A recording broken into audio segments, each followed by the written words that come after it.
So they first brag about a huge production backlog, then they announce hundreds of layoffs.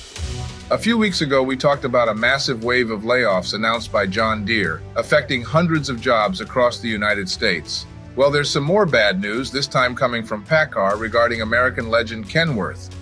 As reported by several medias over the weekend, the giant truck manufacturer has announced significant layoffs impacting between 300 and 400 employees at its Chillicothe, Ohio facility, usually running with 2,500 workers, making it Kenworth's largest manufacturing facility.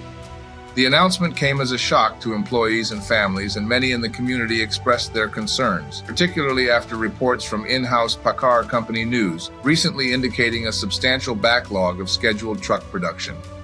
The layoffs come shortly after the group's announcement of a significant recall affecting 116,000 Peterbilt and Kenworth trucks due to steering gear assembly issues, leading to potential loss of steering control, increasing the risk of accidents. Would you label the 21 Series combines as iconic? Demerged from Tenneco less than a year prior, Case released in 1995 the 21 Series combine harvesters. Made of 3 distinct axial flow machines, the highly versatile series met a great success on the market.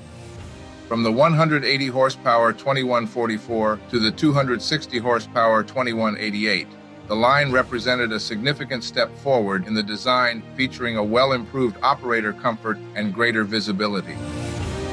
Third option in the series, the 2166, was powered by a 215 horsepower power plant and was designed with an unloading rate of approximately 2.2 bushels per second and a cleaning area of 5,400 square inches.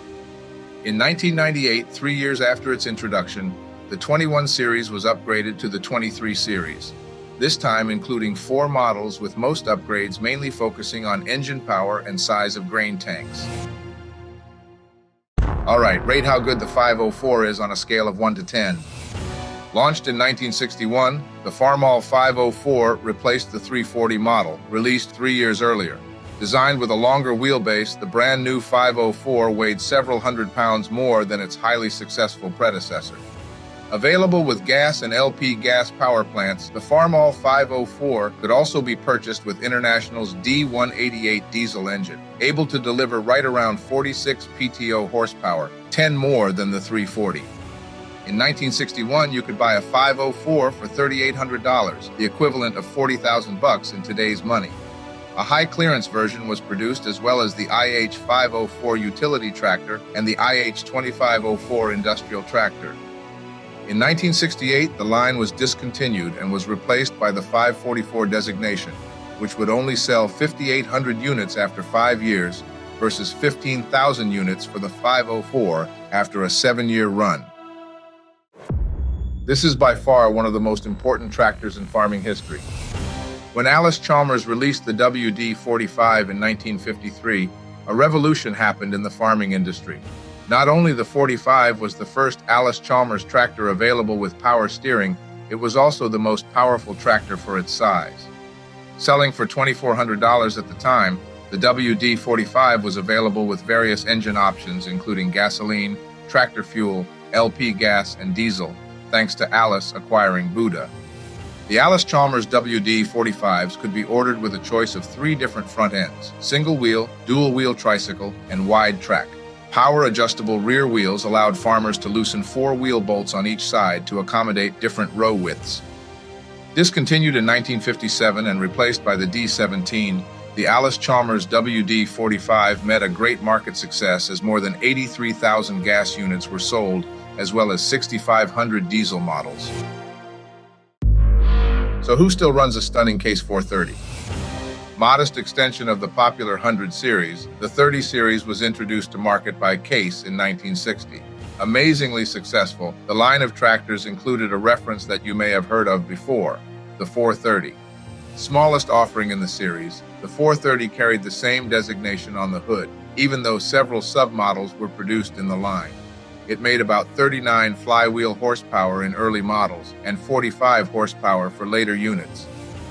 In late '62, smaller 30 series tractors like the 430 introduced the new Draft-O-Matic hitch, the first draft-sensing hitch offered by Case. Not exactly cheap, the 430 sold for about $4,400 in the mid-'60s. Produced during rough financial times for J.I. Case, the 430 remained available through 1969, and more than 19,000 units were produced before the line was upgraded into the 470. Stunning piece of iron. These combines definitely changed farming forever, right? In 1975, New Holland introduced the concept of twin rotor technology on the TR-70, which ended up changing the face of harvesting forever. The second generation appeared 4 years later in TR-75, 85, and 95 formats. In 1984, farmers welcomed the third generation of the highly successful combines, as the TR designation would last until 1999, with the TR-89 and TR-99 models. In 2002, the CR series was introduced, featuring a new styling, longer rotors, and a larger cab. In 2007, the 8th generation, the CR Elevation series, was introduced with models rated up to 530 horsepower. In 2014, the record-breaking New Holland 1090 was first released, and in late 2023, the manufacturer unveiled its new flagship, the CR11, designed to take the 1090's legacy to a new level. We always talk about IH tractors, but what about their trucks? In 1907, International introduced its first motor truck, the Model A, mainly designed for farm use, and 8 years later, in 1915, IH released its first commercial truck, the Model S, designed for urban delivery. After expanding its commercial vehicle line throughout the 20s and 30s, International Harvester built and supplied half-track vehicles for the Allied forces during World War II, including models such as the M5 and M14. By the early 50s, IH was one of America's largest truck producers, as the brand introduced giant market hits such as the R Series, followed by the S Series or the Lodestar Series, just to name a few. But things were about to change. Facing a quick decline as a global entity from the late 70s, the company changed its name to Navistar International Corporation in 1986, and the International Harvester name slowly but surely disappeared. China built this engineering marvel in 5 years. How long would that take in the US? The Yaxi Expressway is a significant infrastructure project connecting Ya'an in Sichuan province to Xichang in China. Started in 2007, construction of the Yaxi Expressway was completed in 2012 at a cost of $3.6 billion. As long as the state of New Jersey from north to south, the Yaxi Expressway is approximately 149 miles long, or 240 kilometers, also the same as the entire coastline of Delaware. The Yaxi Expressway traverses some of the most challenging terrains in China, including steep mountains, deep valleys, and areas prone to geological hazards. About 55% of the route consists of bridges and tunnels. The Yaxi Expressway covers a significant altitude variation, from approximately 2,000 feet above sea level to over 7,800 feet, which leads to the question, how long would it take us Americans to build the same thing?